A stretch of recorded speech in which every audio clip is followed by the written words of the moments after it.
this is a Jaguar XE, but so is this. What are we looking at here? So one day, I decided to go visit my friend at WTF Motorsports. They work on my McLaren, they work on my BMWs. They're specifically a BMW shop. And I saw this sitting there. I couldn't believe my eyes. Turns out it was a customer's car. And the first thing I said was, can I check it out? Because I never thought I'd see a Project 8. Essentially what this is a Jaguar XE roided up with a F-Type R engine tuned to 592 horsepower, 600 metric. And they decided they were going to take on the BMW M3. They decided they were going to bring this Nurburgring and set the world's fastest record for a four-door sedan. And that they did. Everything they wanted to do, they accomplished with this car. Now, unfortunately, the price tag of this car was well into the six figures. I believe it was somewhere close to $180,000. The entire purpose of this car was to build a track car. Unfortunately, only 300 were made, and about half of those ended up in the United States. This is only the second one I've ever seen, and the first one I've seen was a demo car or a press car. It was orange. This one has been driven. It's got 11,000 miles on it, which is really, really cool. So what we're gonna do is we're gonna take this out for a drive. We're gonna see how it handles. We're gonna talk about how it looks. We're gonna check out the interior. We're gonna check out the performance. Does it really feel like 600 horsepower? Now, let's go over some details. Look at the front bumper on this car. This honeycomb grille feeds air into the engine right there. The grille over here and the grille over here are a little different between the two. This is all black. This has got a polished satin look to it. The Project 8 has a lip that protrudes quite a bit. And then, of course, we get to really the craziest aspect of this entire car. I believe that virtually every body panel, except for the front doors and the roof, are different on a Project 8. And as you can tell, the hood is very much different. The bumper is very much different. This flared out quarter panel is very much different with this accent line that feeds in to these lines on the door. Then you get to the rear door. And because of how wide this here is, the rear door is different as well. Just look how that flares out. On top of that, you've got the side skirts, and look at this. Do not step, or no step. Let's take a look at the angle of this car. Once again, just to show you how wide this is, look at this. You've got the entire tire visible over here, just underneath this rear quarter panel. And then same thing over here, you've got the bottom section of this rear bumper that is essentially part of the diffuser that runs all the way around the car. And again, no step. It's carbon fiber. Everything here, all the little bits and pieces, all the accents are carbon fiber. A lot of the panels on top of that have been changed to carbon fiber. You've got this massive wing. It says track all over it. Now, they did build 15 of these cars that were called the touring models. They didn't have the wing, they had a lip. I think I prefer this way over that. I mean, this just looks so bonkers. All these graphics, these lines, everything here, that's just vinyl. You can remove that if you wanted to. A lot of people order their car with the graphics, with the Prowler on the side. It just kind of accentuates the insanity of this car. Look at that rear end. Giggity. Quad exhaust. It sounds exactly like an F-Type SVR. It has all the sounds, all the fun. It's just such a cool sounding car. And then the looks of it, overall, I think this is a beautiful, crazy looking, purpose-built car. Everything here is functional. Love the gold wheels. I love blue and gold in general. I was a big WRX STI fan, and those cars had the rally blue with the gold wheels. I always loved seeing that. I always wanted one as well. So overall, fantastic styling. Now, the reason why that car is there is because that's my father-in-law's car. I decided to bring it along just kind of for fun. That is a facelifted model. It's got slightly different headlights, a slightly different interior, and slightly different taillights. They improved some of those features, for example, the lighting, but they were marginal improvements. Nonetheless, this thing is still absolutely cool to look at. Bringing this to Cars and Coffee, you would probably rock the whole place. Now let's go take a look at the interior. Inside the XE Project 8 is essentially a standard Jaguar XE. You've got some slightly more aggressive looking dials. You've got a picture of the Project 8 in front of you, although it is not color matched to the actual car itself. And then you've got this very standard Jaguar infotainment system, which was available in all the Jaguars at the time. This was actually the optional one. This was the wider screen one. There was a slightly smaller option, I believe it was an 8.5 inch, which had buttons on the side over here. But this is the all touch, and it's a very responsive unit. I've had this on a handful of my other cars in the past. It's always been really, really good. Here's the nav, and as you could see, not a whole lot of lag. Very good. I've had a ton of Jaguars in the past, and really the infotainment never bothered me. I always thought it was a fantastic system. You've got some ambient lighting controls over here. You could change all the colors. You've got your track telemetry information as well. This is only available in track mode. You've got a lap timer, your G meter, and your throttle and brake. There we go. You do have Android Auto, you do have Apple CarPlay. Despite how old this car is, this was one of the earlier units and infotainment systems that actually had both available. You've got In Control apps, and if you're not familiar with Jaguar In Control, it is a system that debuted in about 2016, if I recall correctly. I've had it in all my Jaguars since then. It's an app that allows you to start the car from your phone.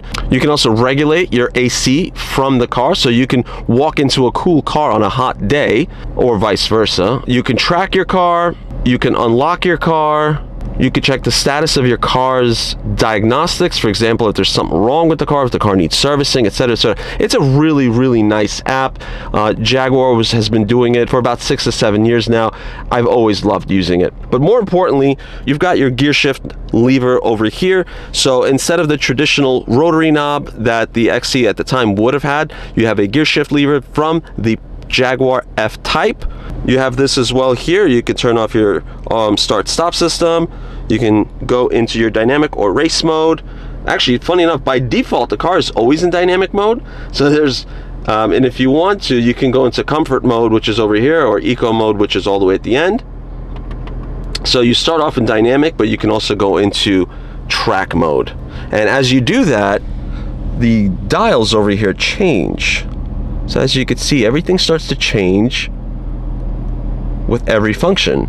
So this car has the full TFT display. Later Jaguar XEs that got the facelift, they got a TFT display, but that was actually only a partial TFT display. So you still had analog gauges, but in the middle you had a TFT display. And I will highlight that with my father-in-law's XE, which you just saw outside as well. The steering wheel is Alcantara. You got your menu settings by pressing this button, and you can basically sort through an assortment of little features. Obviously, for a car like this, this is what you want to see, and we do have a heads-up display. So that's about it for the interior. You've got 3 settings for memory seats, Alcantara on the doors, carbon fiber around what some people call the hull over here. Some carbon fiber here. This is the loud button. Here was the problem with the Jaguar XE, and why, despite being dynamically better than an F30 3 Series, it didn't sell as well, and it was the back seat. I've got this seat configured to my seating position, sitting behind myself. Like I said, I'm about 6 feet tall, and I don't have a whole lot of leg room here. I've got maybe, what is that, 2 inches. Giggity. So this was one of the biggest failing points of the XE. A rear occupancy room wasn't that good. Headroom is totally fine, but it's the legroom where the car suffered. For some reason, Jaguar thought it made more sense to provide a really decently sized trunk and sacrifice that legroom. I disagree, but that doesn't matter, because at the end of the day, it's all about how the car drives. We are in the Jaguar XE Project 8. Words I didn't think I'd say. Pretty standard affair here. Typical XE interior of between 2016 and 2020 or so, until they were facelifted. All right, straight line performance.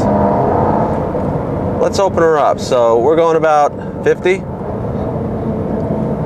We're gonna do perfectly legal. Listen to that noise. We're going to start off this drive in comfort mode. We're going to go over some rumble strips just to kind of see what does a track car in comfort mode feel like. Now, by default, this car starts in dynamic. That's rough. But that's what the price you pay for a Nurburgring record-setting car. So this is just the things you kind of expect out of a car like this. Ooh.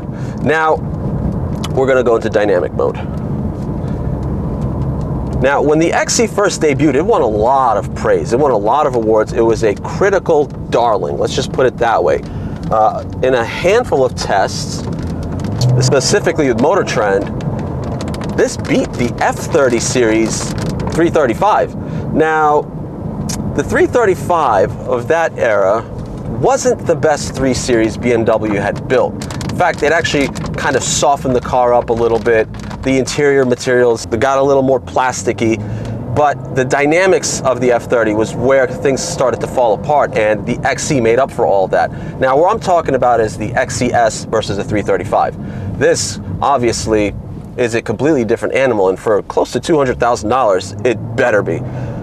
The SVO team decided to kind of put this Frankenstein car together and see what would happen, and Jaguar let him do it. And I think one of the biggest mistakes Jaguar made was actually not putting some kind of tamer version of this car into production. They effectively went full CSL and said, that's all we're gonna make, we're not gonna produce any more of these. It just doesn't make any sense. One of my first initial impressions is that the steering in this car is fantastic. It is so incredibly well weighted.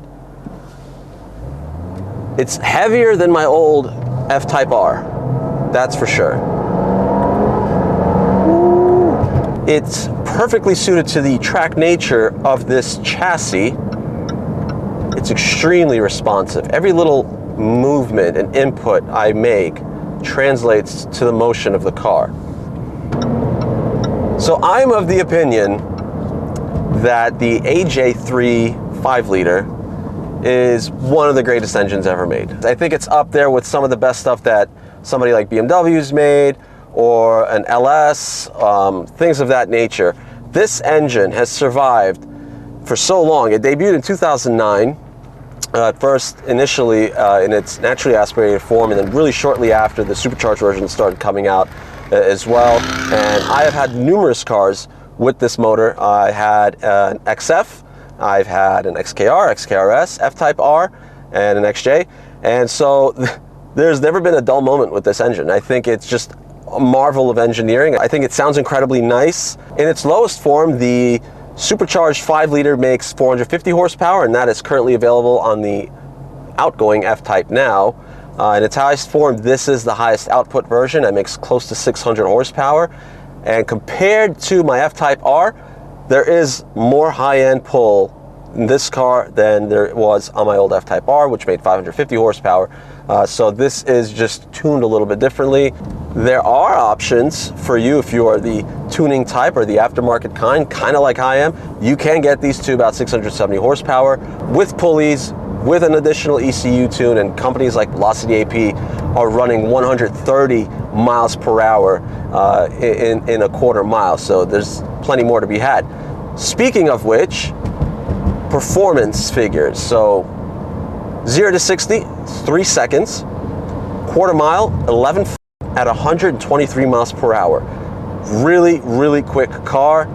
Heavy on top of that. You can option this car, or you could at the time, with a backseat delete. You could have also optioned it with a roll cage, but a lot of people didn't. I believe the take was 50-50 essentially. So some of the cars you see, the Project 8s, will have a backseat, some will not. Supercharger whine. Oh, that's very nice, very pronounced. We're gonna take a little turn over here. We're gonna see how that feels. It's a little wet, so we're not gonna go too crazy. Oh, yeah. Car feels really, really well planted. Oh yes. Oh, and the grip. Wow. So there was a lot more grip than I was expecting. I actually thought that perhaps I would have felt a little bit of a squirrel from the rear end, but it never tried to come out on me or anything like that. Granted, we do have two people in the car who are enjoying the fun. Maybe we're kind of getting planted into it, but no, you could tell that the engineering behind this car and the suspension, very, very well done. Very well done. As far as performance sedans are concerned, this is probably one of the flattest through a turn that I've driven. I believe this weighs 3,800 pounds. Now, I know that Jaguar had kind of gone through the trouble of lightening up the car a little bit, but the XE was always a heavy car, and that was another one of its faults, was this, no matter how much they tried, it was still a bit of a pig. All right, we're gonna take another little bend.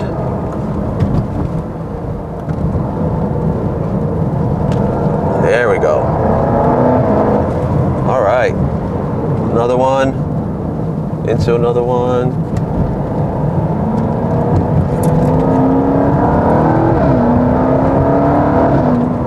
Okay, yeah. I can't believe Jaguar is so stupid they didn't produce this car. You know, maybe without all the crazy body panels and all this, but this suspension, this powertrain, this combo, so stupid. Jaguar should have made this. They should have priced it around 80, 90 grand. I would have bought one. I would have told everyone else to buy one. I don't care. This should have been made in one way or another. Obviously, it would take away the exclusivity of this thing, but man, this is just a riot. And it's wet outside too. I could have pushed it a little harder than that, but it's just a fantastic car, terrific grip, amazing straight line performance. We're gonna illustrate that one more time. Love it. God, and that noise. That noise. What an epic, epic noise. This might be a little bit louder than my old F-Type R, maybe. If you are a collector who just so happens to be watching, I think this car would put a smile on your face. It's still, you can still daily drive this. It is firm, it really is. And even on comfort mode, it's firm. But it's a lot of fun. So to summarize this really fun experience, overall, I think this is a car that is, it's hard to justify the $180,000 price tag, but the collector's aspect of it all, and the exclusivity of it all, and the rarity of it all, and the novelty of it all, I think kind of adds up to the total sum and value of what this car was selling for when it was new. The straight line performance is terrific. The handling is absolutely incredible. The steering, the suspension, everything's about this car driving has really, really astounded me. I didn't expect it to be this good, and I oftentimes go into driving some of these cars having a certain expectation, whether it's lowered or higher, and I come out disappointed or not. Once again, Jaguar made a huge mistake in not producing this car. I think they could have appealed to a younger demographic, the type who's likely to maybe cross shop or buy an AMG or buy an M3. But all in all, I would love to own one of these. And having said that, if you like cars like these, if you like track cars, if you like record-setting cars, please like, share, and subscribe. And thank you for watching.